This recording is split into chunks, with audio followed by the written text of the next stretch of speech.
Prišli na dnešnú tlačovku cechu kachliarov. Témou dnešného stretnutia je dopyt po krboch a kachlových peciach stúpa. A rovnako vlastne ešte je druhá témička, to krby a kachlové pece a ich sporáky a ich kombinovanie s inými zdrojmi tepla. Budeme mať približne 20 minút vlastne takú oficiálnu časť. Po tej oficiálnej časti bude priestor na individuálne rozhovory. V tej súvislosti by som chcel teda predstaviť predstaviteľov cechu kachliarov. Je to Štefan Bobocký ako prezident cechu kachliarov a potom je to Robert Šalovata ako prezident Európskeho cechu kachliarov. Odozdávam priestor pánovi Šalovatovi. Ďakujem krásne, príjemné predpoludnie. Boli sme predstavení, sme obaja zástupcovia cechu kachliarov. Tu máme pána prezidenta, ja som ako poradca cechu kachliarov a zároveň som aj prezidentom Medzinárodného zväzu kachliarov. Čiže je to také nadnárodné združenie remeselníkov tohto remesla kachliar. My sme združení do cechu kachliarov.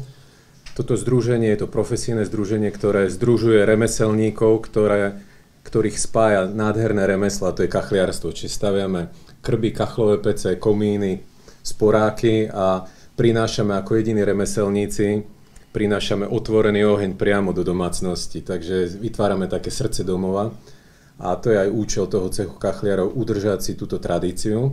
A ja sa teraz pozriem na to aj z takého pohľadu medzinárodného, keďže vediem ten medzinárodný zväz, tak kachliarské remeslo, keď sme analyzovali vždy v nejakých krízových situáciách, keď bola nejaká energetická kríza, tak malo veľmi dôležitú úlohu na vyriešenie toho konkrétneho problému. Či to bolo v minulom storočí, alebo dokonca aj v tomto storočí, keď sme mali tú plynovú krízu s nástupom vojny, tak takéto diela ako tu, je to konkrétne krb, ktorý vie krásne naakumulovať to teplo, tak vyriešil situáciu nezávislosti od nejakých externých zdrojov a dopyt po našich spotrebičoch, ako sú krby, kachlové pece, narástol viac ako 50%.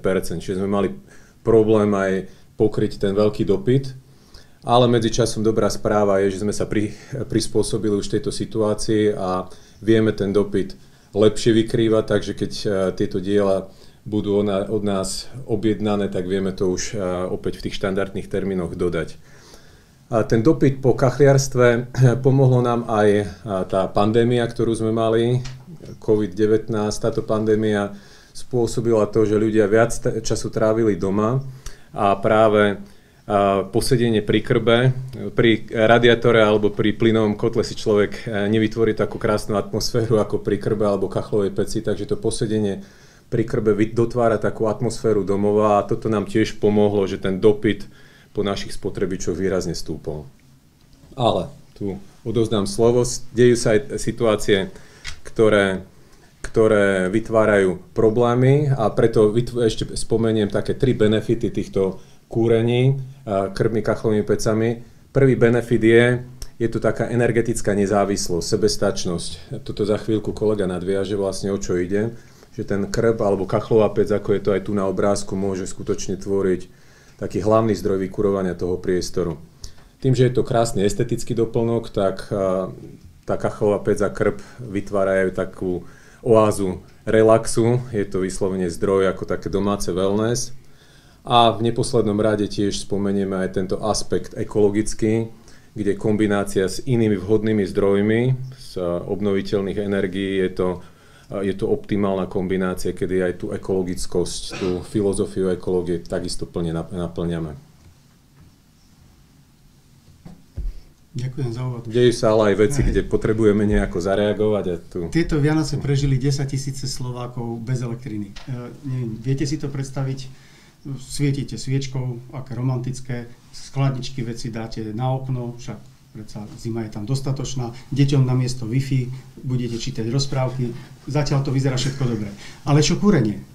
Viete, v podstate bez elektriny vám nefunguje ani kotol, ani tepelné čerpadlo, radiátory sú studené, podlaha takisto. Ešte na druhý... Keď ťa poprosím, ďakujem. Ešte na druhý deň boli tisíce domácností vlastne bez elektriny a mali teda studenú podlahu, studené radiátory. A to si treba uvedomiť, že polovica Slovákov býva v rodinných domoch. Takže keď riešite v podstate vykurovanie svojho domu, tak hľadáte taký energetický mix, ktorý by vám zabezpečil nielen komfort, ekonómiu, ekológiu, ale aj bezpečnosť. Slováci objavili ideálnu kombináciu zdrojov tepla pre svoje domovy. Tepelné čerpadlo v podstate doplňajú krb či kachlovú pec na drevo. Tieto dva zdroje sa vzájomne vhodne doplňajú. Poprosím. Ono je to vlastne tak, že tepelné čerpadlo nám vie krásne od jary do jesene. Nevadí. Tepelné čerpadlo nám vie od jary do jesene krásne a hospodárne vykúriť, aj teplú vodu ohriať, aj dokonca v lete vie chladiť.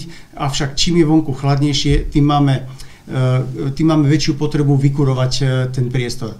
A tým, ako klesá teplota vonku, tak vlastne klesá účinnosť tepelného čerpadla a tým vstúpajú náklady na vykurovanie elektrickou energiou. Za chvíľu sa z toho stáva vlastne len taký kotol na elektriku. Čo je dobrá správa, je, že čím je vonku chladnejšie, tým lepšie ťahajú krby komíny a tým viac sa nám pýta samým kúriť, aby sme si vytvorili tú atmosféru.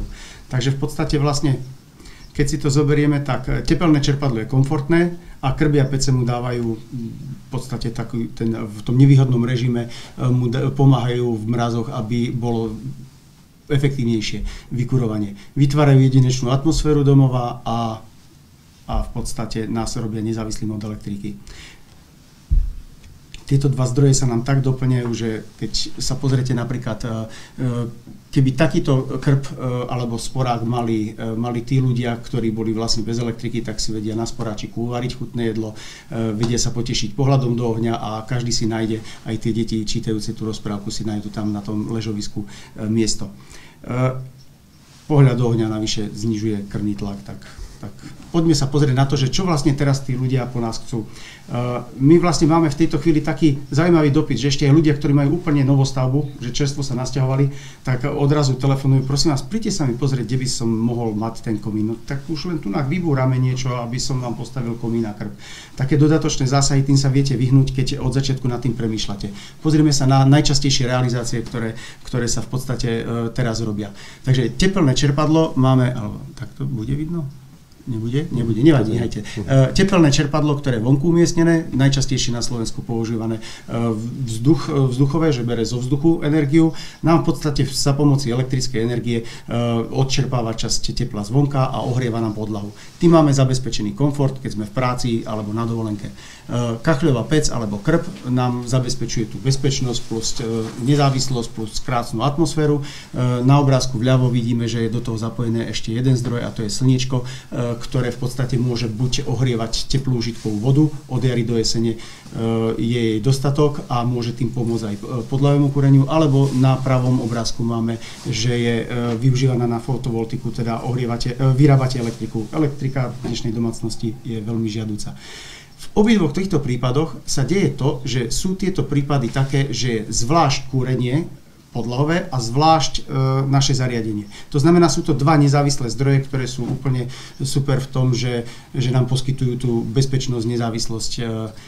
Častejšie sa teraz objavujú iné ešte zostavy a to je tak, že v podstate máte všetky tri systémy, to znamená aj zo slniečka energia, aj z toho vzduchu za pomoci elektriky, aj z toho dreva pri spálení sa vlastne zbiehajú do jedného nejakého zásobníka, v tomto prípade akumulačná nádoba, predstavte si niečo ako domáci boiler, len taký väčší, často až do 1000 litrov, ktorý je v technickej miestnosti a vlastne keď svieti slniečko, tak nahreje tú teplú vodu a dom si ju zoberie či už v podobe teplej užitkovej vody na sprchovanie, umývanie alebo vykuruje s tým podlahu.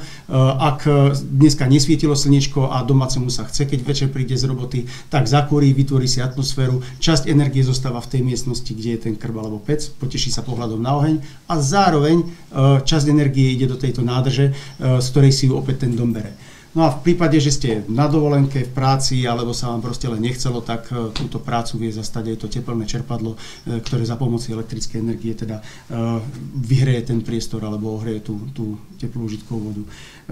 Keď takýmto spôsobom to skombinujete, tak väčšinou potrebujete nejaké priority, automatické regulácie, ktoré montujeme, potom zohľadňujú to, že v prvom rade je to slnko, lebo to nevieme vypnúť, potom drevo, lebo je hospodárnejšie, ekologickejšie, ekonomickejšie a až nakoniec tá elektrika.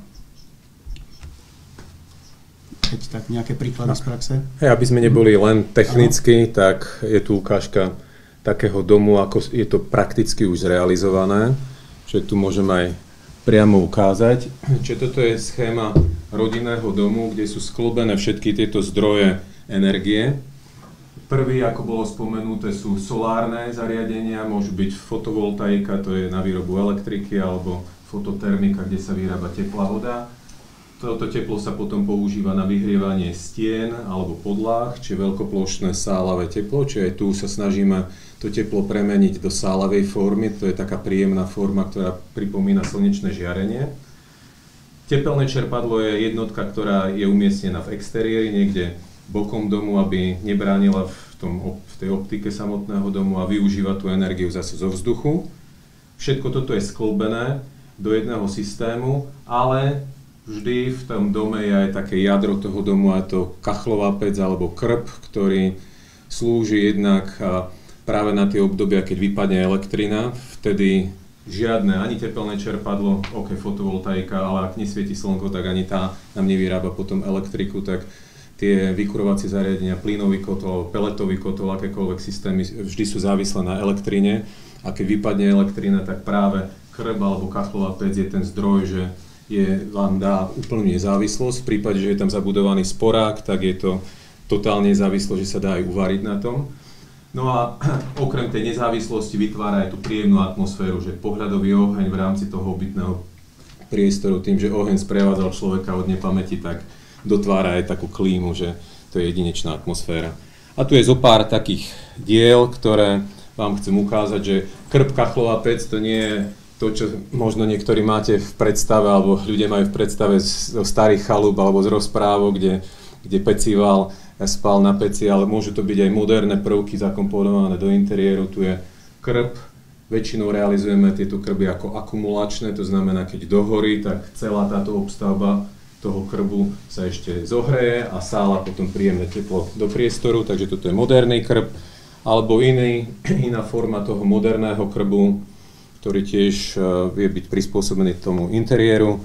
Alebo sú to kachlové pece spomínané, ktoré doslovne môžu aj vykurovať ten priestor ako plnohodnotné kúrenie, takže to je krásny sálavý zdroj, kde to je taký zaujímavý prvok, že skutočne keď sa zakúri v kachlovej peci, tak tu na lavičke, ak sú tam hostia alebo deti, tak priťahuje to doslovne tých ľudí k tomu príjemnému sálavému teplu. Alebo dokonca my kachliári, tým, že robíme individuálne diela, tak vieme prispôsobiť to dielo doslovne tomu takému originálnemu interiéru, ako je to v tomto prípade v prízrube. Ja do tejto tlačovky trošku vstúpim, mám také nejaké otázočky ešte. Keď cestujem po Slovensku, s nevoľom sledujem odlesnené časti. Vznikajú tieto holuruby kvôli palivovému drevu? Ak dovolíte, na to by som odpovedal ja. Akože žiadny rozumný hospodáriaci lesník by nespílil strom kvôli tomu, aby ho potom napchal do krbu, veď to sa neoplatí. Viete, strom ako taký, ten kmeň je hodnotnejší ako stavebné drevo alebo nábytkové. Takže v podstate, keď si to zoberiete, tak z dreva sa veľká väčšina využije práve takto hodnotne a iba tie odrezky, konáre, kôra, alebo poprípade, keď v píle vlastne vznikajú tie piliny, tak tie potom zlisujú a tie sú potom určené na spálenie ako pelety alebo brikety. Takže toto by nemalo nejakým spôsobom logiku, ale rozumiem vašej otázke. Ono je to vlastne, keď ja môžem, je to v podstate vlastne o tom, že najlepšie, keď niečo nevieme, ako je to v ekológii, tak žijeme v úžasnej krajine, v Európskej únii, ktorá v podstate je v tomto lídrom na svete. Takže keď sa spýtame, čo na to Európska únia, tak nedávno revidovala také nariadenie. RED 3 je vlastne smernica o obnoviteľnej energii, ktorú vlastne pripravila pre jednotlivé členské štáty, aby tie jednotlivé krajiny vedeli potom, koho majú podporovať, ktoré zdroje sú obnoviteľné a trvalo udržateľné. Takže opäť sa potvrdilo, že drevo je považované za obnoviteľný zdroj energie. Keď je hospodárené s lesom takým spôsobom trvalo udržateľným, tak v tom prípade je dokonca CO2 neutrálne, že v podstate toľko, koľko príjme, toľko aj odovzdá ten les. A keď sa na to pozrieme z pohľadu takého, ako by som to nazval, primárnej energie, to je ten úplne vľavo, tak to je vlastne, aby nám uľahčilo, akým spôsobom sa máme rozhodovať medzi jednotlivými zdrojmi energie, tak vlastne je to vyjadrenie, koľko naša spoločnosť vynaloží energie na to, aby som ja doma minul 1 kW, povedzme, energie elektrickej. Tak ak by som chcel 1 kW elektrickej energie doma spáliť, tak musíme vyrobiť my ako spoločnosť nielen ten 1 kW elektrickej energie, musíme postaviť tú elektráreň, to je nejaká energia, musíme postaviť tú distribučnú sieť, musíme znášať všetky tie straty pri distribúcii a to všetko vyjadrené, vyčíslené spočítali na 2,2 kW. Takže aby som ja doma použil 1 kW, musia vyprodukovať 2. Pri plyne je to 1,1, no a pri dreve 0,1. 0,1 znamená, že v podstate je treba, áno, ten stromček zasadiť, treba sa o to trošku starať, treba to potom vypíliť, vyťažiť, doviezť, naštiepať a tak ďalej. Je to 0,1, to znamená, že v podstate drevo je 22 krát ekologickejšie ako elektrina alebo 11 krát ekologickejšie ako plyn. A ako je to teda ale u nás s tou trvalou udržateľnosťou, tak tu som si dovolil vytiahnuť jeden taký graf, keď sa pozriete na tú úplne hornú časť, že lesy 1920 až 2021, tak tam je vlastne vyjadrené to, akú plochu Slovenskej republike pokrývali lesy. Tak pred 100 rokmi to bola tretina a teraz je to vyše 40%. Viac ako 22% nárast plochy, ktorú pokrývajú lesy. To znamená, že lesov máme stále viac a viac. Naši rodičia, naši dedovia ani pradedovia nevideli tak zalesnené Slovensko ako my. Poprosím, ako je to so zásobou dreva. Tá ide ruka v ruke s tým zalesnením, to znamená, že toto je graf za 30 rokov posledných a tam vlastne hovorí, že od roku 1991 do roku 2021 narastla zásoba dreva v našich lesoch zo 183 miliónov kubíkov na 250 miliónov kubíkov. Čo to znamená? To znamená, že hospodárime zodpovedne a v podstate s takým prebytkom, že môžeme to, čo nám dorastá, odoberať a nemusíte sa báť, ak sa rozhodujete, že či idete investovať do krbu alebo pece, čo je investícia na desiatky rokov, že či budete mať dostatok paliva. Áno, bude ho určite dosť, ako to je isté. Neviem, či to bolo zodpovedané. Jasné, môžeme ešte druhú otázočku? Nech sa páči. Ak chápem správne, do novostavby patria teda kachliarské dielo tam určite patrí. Ako je to z pohľadu ekonomiky? Oplatí sa to? Ekonomika, aby som aj takúto tému alebo otázku vedel zodpovedať, tak sme dali urobiť štúdiu s Technickou univerzitou vo Zvolene. Ako je to, keď rodinný dom budeme vykurovať rôznymi typmi spotrebičov? Tak mám tu aj dve také porovnanie, jedno od nás a jedno potom máme aj z Rakúska. Čiže tu je porovnanie, je to vzorový rodinný dom, štvorčlenná rodina, aké náklady za celý rok prevádzky na vykúrenie a zohriatie teplej užitkovej vody je potrebné pre rôzne typy tých zdrojových energií. Čiže je tam elektrina, plyn, tie sú vypichnuté také, elektrina je tu červenou farbou, plyn žltou farbou. Potom sú tam rôzne, ešte ak sa používajú kotle na hnedé uhlie alebo uhlie. A vpravo sú kotle na drevo a úplne vpravo je kachlová pec alebo krb, ktorá podľa súčasných pravidiel funguje s veľmi vysokou účinnosťou. Tak napriek tomu, že plyn a elektrina sú u nás ešte dotované, tak to drevo je jedno z najekonomickejších riešení, či nie je to len také logické a ako sme aj spomenuli, z pohľadu tej nezávislosti je také bezpečnostné riešenie, ale je to aj ekonomické riešenie, že vykurovanie toho rodinného domu krbom, kachlovou pecou je ekonomické. A tu netreba mať obavy z toho, že budem musieť, že sa stanem otrokom tej kachlovej pece alebo krbu a budem každú hodinu musieť tam dávať dávku dreva. Tie kachlové pece napríklad ja kúrim byt, aj dom kúrim kachlovou pecou a dávame tam tú dávku raz za deň. Čiže to je jedenkrát za deň, jeden taký kýblik dreva a vykúri vám to pri moderných domoch celý dom, celý deň je taká kachlová pec tepla. Takže toto je taký ekonomický pohľad v rámci Slovenska. Mám aj jednu štúdiu z Rakúska, tým, že som aktívny aj na tom medzinárodnom poli, tak tu vidíme také trhovejšie správanie sa, lebo v Rakúsku tie dotácie plynu a elektriny nie sú, tak tu len poukážem, tak to drevo je aj v Rakúsku, toto konkrétne, toto je drevo, je najekonomickejšie riešenie. Plyn plyn je výrazne vyššie, to je trojnásobne, a elektrina je dokonca skoro až viac ako 6-násobne vyšší náklad. A je tu uvedené aj tepelné čerpadlo. Tepelné čerpadlo je síce troch vyššie ako kachlová pec, ale tepelné čerpadlá fungujú výborne, keď sú vonkajšie teploty vyššie nad nulou. Ako náhle klesajú, tak potom tá nákladovosť tepelných čerpadiel rastie skoro na túto úroveň elektriky, priamo elektrických kotlov, tak vtedy je optimálne doplnenie vlastne kachlová pec a tepelné čerpadlá. Toto vnímame ako takú optimálnu kombináciu tých zdrojov, nielen z pohľadu ekológie, ale aj ako otázka bola aj to ekonomické hľadisko. Dobre, neviem, či sme vaše otázky zodpovedali. Dobre. Tak, neviem, môžeme dať priame otázky ešte. Ak máte teda vy nejaké otázočky? Individuálne. Dobre, tak v takom prípade veľmi pekne ďakujem teda za tú oficiálnu časť, že ste tu boli, že ste prišli a teraz je priestor na individuálne otázočky. Ďakujem.